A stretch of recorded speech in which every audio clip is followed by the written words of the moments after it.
Hey folks, so it's been a long time. So this is going to be the Akali matchup for Urgot, and Akali is, oh, she's kind of coming back. She got a bit of a buff on her E, and it's pretty potent now. Some Akali's, as I hear, max E, which is it's kind of interesting, that sort of burst damage. But in any case, so this is a ranked 5 team game. So, first I'll explain I'm taking teleport in this game. The reasoning behind that is that Akali, I feel, is the sort of champion that I have to match the roam for. And I'm rather confident in my ability to face her early on in the first few levels. But I want to be able to, if she, say, teleports down to bot lane, deal with that in very quick and easy way. Just follow down and well, kill her, out damage her. And I've got this cat just going all over the place. So I started Crystalline Flask and I recalled. I'm gonna get another mana potion. Interestingly enough, Akali with her Crescent Slash can start on the well, any sort of camp. I've been trying out some strategies pertaining to that with some top laners. Like for instance, with Urgot, if you take Smite, then you can go Smite, Teleport, Cinderhulk, and if you go Utility Masteries, start with a Sapphire Crystal, then after your first camp, you can recall and get a tier. And then teleport to lane, and you have a tier at level 2. So you can also do this with Elise without the without Smite. Just take one camp. You start with a Sapphire Crystal with no potions. Recall, teleport, get the tier, teleport to lane. So it's it has some clear disadvantages because you don't start with any potions at all. So it's, I think, only for use against certain lanes, but when it works, it works. I like to build it into Muramana. By 22 minutes, you just get that plus Righteous Glory, and it's this huge power spike. You become a massive tank that can just jump on and kill anybody. Been playing that a lot with the ranked team. So early on in the matchup, I'm going to be looking, of course, for Noxian Corrosive Charges. So Nautilus, as I know it, has some trouble with this early clear, and so I'm not scared of pushing it up. And our LeBlanc's awesome, so that's nice. I'm near level 3. I'm gonna seek to get level 3 on this, and then put another point in Q. A lot of damage. It increases the output considerably. So continue farming. Now Nautilus, wow, it's like he's hardly gonna make it. He smites it, and I guess he can go for a full clear. So always keep track of the enemy jungler, whoever it is. If it's a Nautilus, really shouldn't be afraid of farming up and just pushing the lane really hard. Now here I've been able to zone Akali rather well. She's at 7 CS and I'm at 24, and keep in mind this is a pretty skilled Akali. So I'm just gonna recall because I have just enough gold for a tier. I didn't have to go through anything but a mana potion, and now I can just run up, charge it up. It's going to be a little detrimental to my all-in, I think, when she hits level 6. But I can definitely play around that, and it's worth it for the sustained capability. So, one thing about Akali is that even when she's invisible, as long as you can guess where she is, you can still lock onto her. So, she's kind of screwed in that regard. As long as you're locked on already. Well, you can still lock onto her while she's invisible, of course, if you throw out the Noxian Corrosive Charge after she uses her Shroud. So It's all a matter of prediction. She's gonna recall and go for an amplifying tome and a vision ward.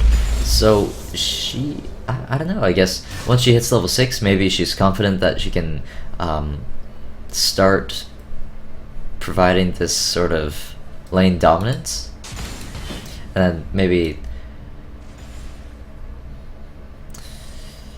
set up some ganks for Urgot, because Urgot, especially without Ghost, is pretty gankable. And I imagine that Nautilus is going to be building up to that point.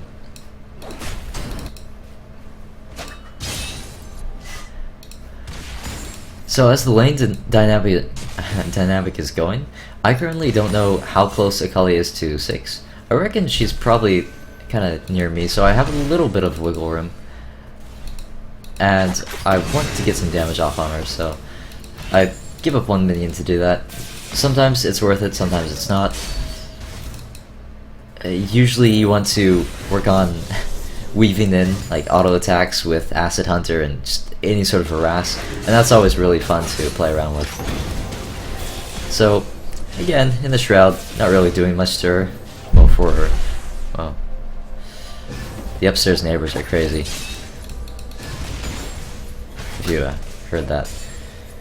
So what I'm doing now is I'm telling my the jungler that we can most definitely dive Akali.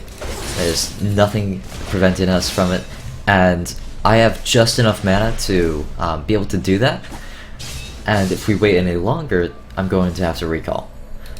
I'm also not too far from being able to potentially get Brutalizer, so I want to be able to kill her and go for it. So now I'm just gonna back up a little bit.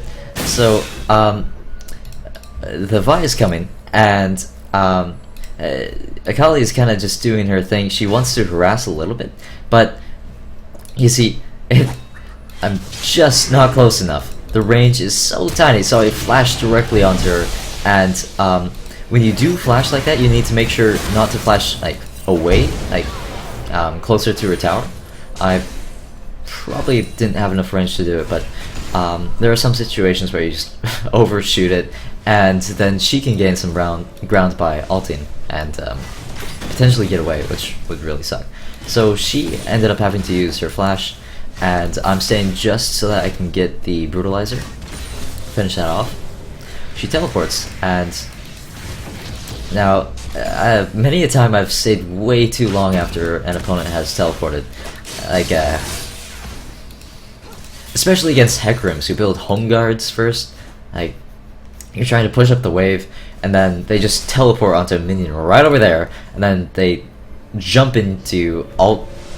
It's just not very pretty, and I don't want to fall in line with that sort of thing. So I just keep it close. I use Nox and Corrosive Charge to farm. Now, I saw an opportunity. Like, Akali used her teleport to go top, and so clearly, since there's something really happening in Dragon, there was this 4v4 going on. I jumped on in and was able to just finish off Lux, and then we get the Dragon, and there really isn't too much damage done to the tower. I lose a wave, or maybe 2 eventually, but the way we do it is we send our LeBlanc, Preston, up to top lane, and I stay mid, push it out. I can completely dominate this Lux if I decide to stay. I still don't have flash though, so it probably can't pull any of those long range hyperkinetic position reversers until level 11. So I might as well just recall. Pick up boots. Yeah, boots. Gotta go fast. Gotta go real fast. Now, one of the problems with that whole thing down there is that Akali was able to farm up quite a lot, and she's caught up to me, kind of. She's still about 600 gold off, but she's pretty close to level 8, and I'm pretty sure that right now she's feeling quite confident in her ability to 1v1 because heck, she's Akali. And one of my problems was that I didn't really realize this, I think. But yet, I guess she didn't really realize the power of Urgot either. that little dodge, and then she comes back. Yeah. So, don't get me wrong, Akali is a great duelist, which you'll definitely see later in this game. But at the current time, at the current point that I'm at, she has some trouble. Arguably, Urgot could be a greater duelist, at the very least for the first levels going up to like 12. And then he becomes a better team fighter, I would say. So Akali's going mid, strangely enough. I'm looking to recall. What I thought here was that Akali might go top and then I'd be able to just head on over.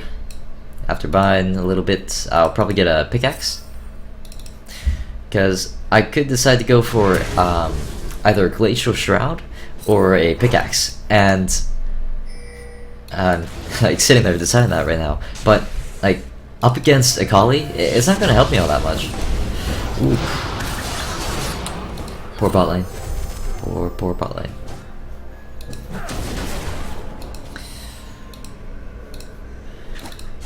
So since Akali is in bot lane and Dragon isn't coming up for a little while, I just head up to top lane and I'm pretty sure I can take this tower. Our LeBlanc is being awesome as usual, and off to the farming game.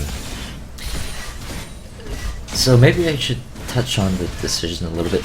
Alternatively, I could have gone bot lane. I would have been a little too late to help out Akali against Akali and such. I feel like they would have recalled by then if I showed up. And starting at this position, hitting the tower, I'm thinking I'll probably be seeing about 2 or 3 people coming up. I can definitely handle 2, but turns out it's only Akali, which is somewhat perplexing. The flash sucks though. Rampage. I want to disrupt it. It's not gonna happen.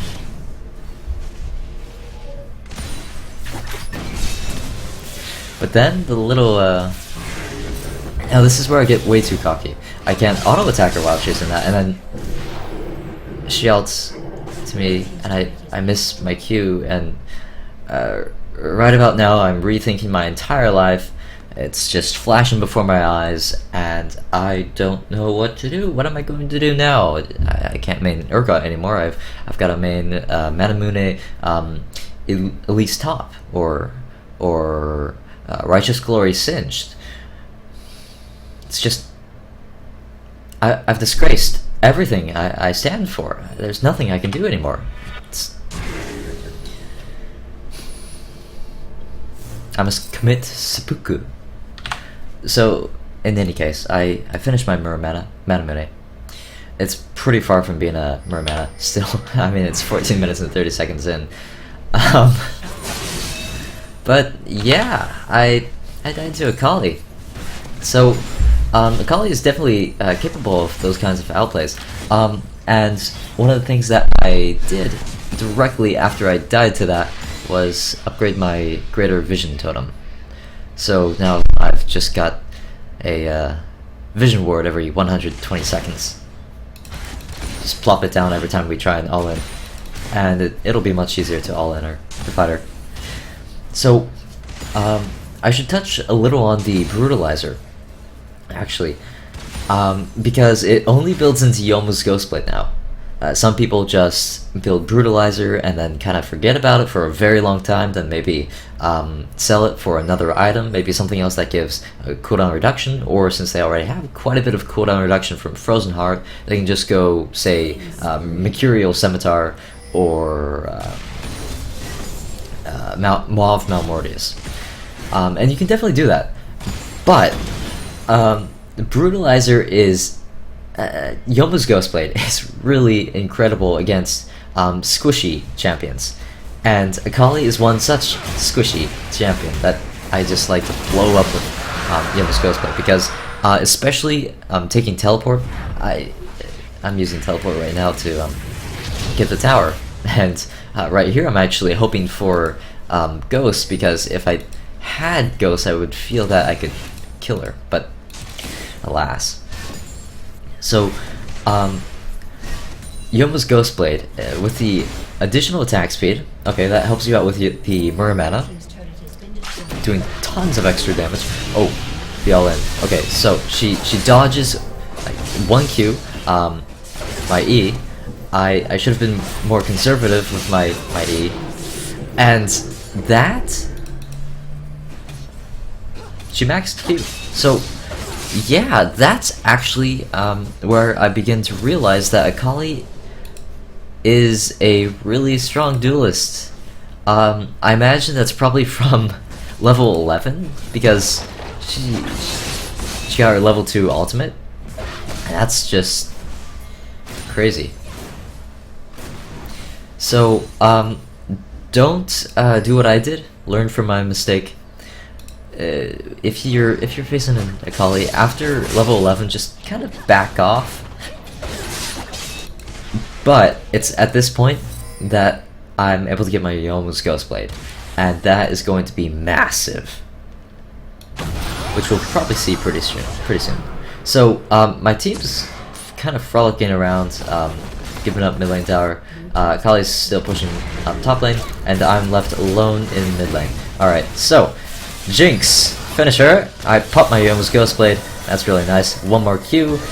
Muramana. Oh, no, just Mana for now. But I'm just in range for Lux. I alter in. The Janna does her little stupid thing, but that damage. And I just follow down with the Nautilus, and he flashes just in time, which was really nice on his part. And the Akali teleport cancel. She was very intimidated. I got some massive crits in that, and with Manamune, you know, the Youmuu's Ghostblade is pretty potent. So the active, it gives you 20% movement speed. It's less than Ghost, but it's still really potent. And mind you, this is for 6 seconds, so it's not bad.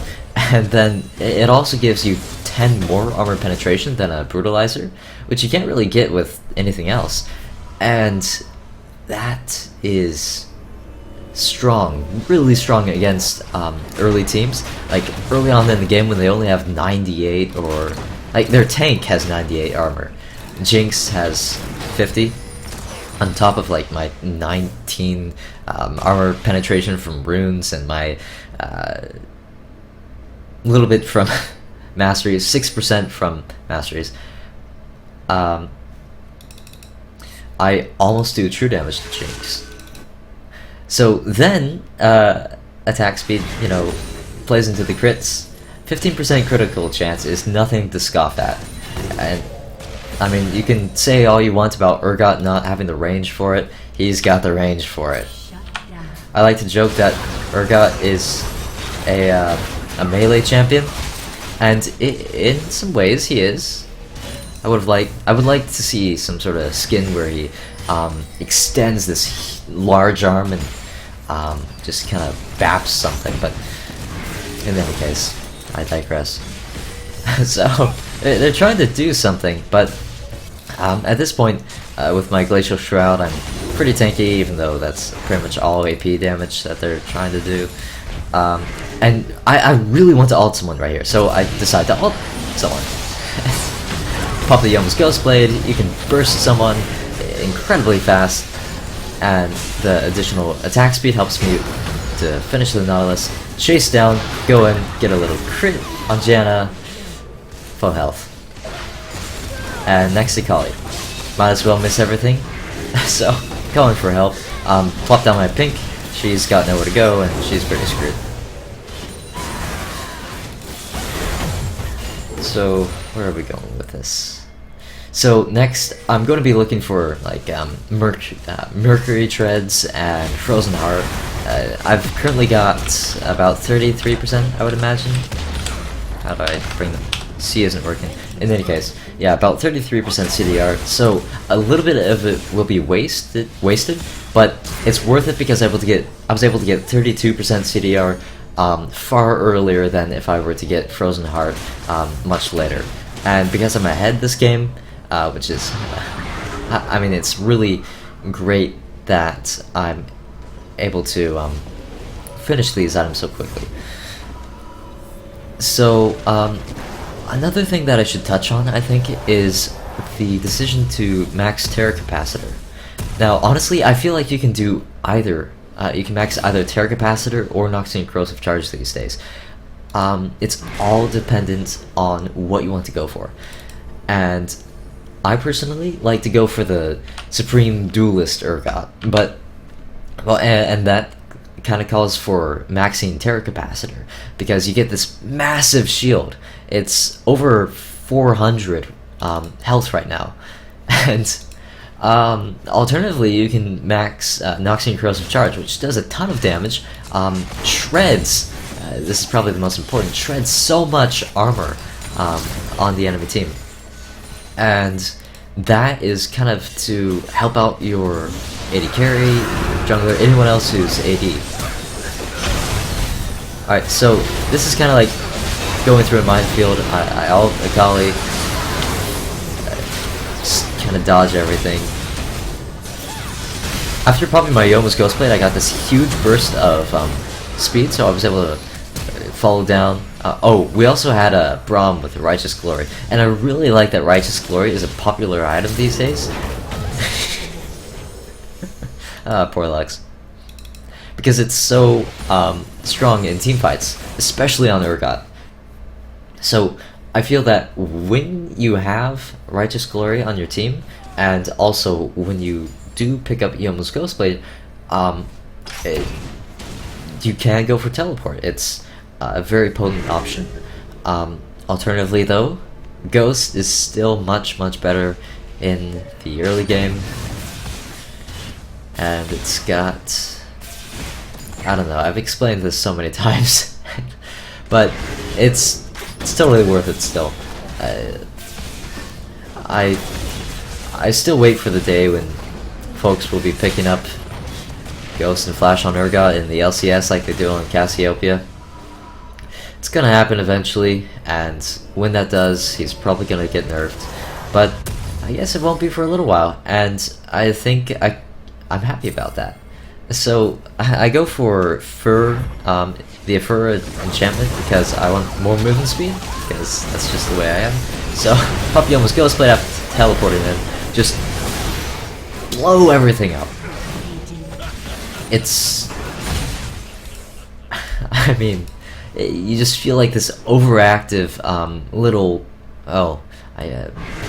big crab person. It's so powerful. Youmuu's Ghostblade is an item I really recommend, and I hope that this has been somewhat convincing. So if you have any questions, I can just ask them in the comment section, and I'll try and cover them in my next video, which will hopefully be next week, unless there are a lot of tests coming up, which I'm gonna be pretty free over the summer, and that's in 3 weeks, so that's pretty nice. But in any case, if you have any questions, just post them in the comments below, and I'll try and answer them to the best of my ability in the next video. So thank you for watching. I hope you learned a significant amount, and have a great time.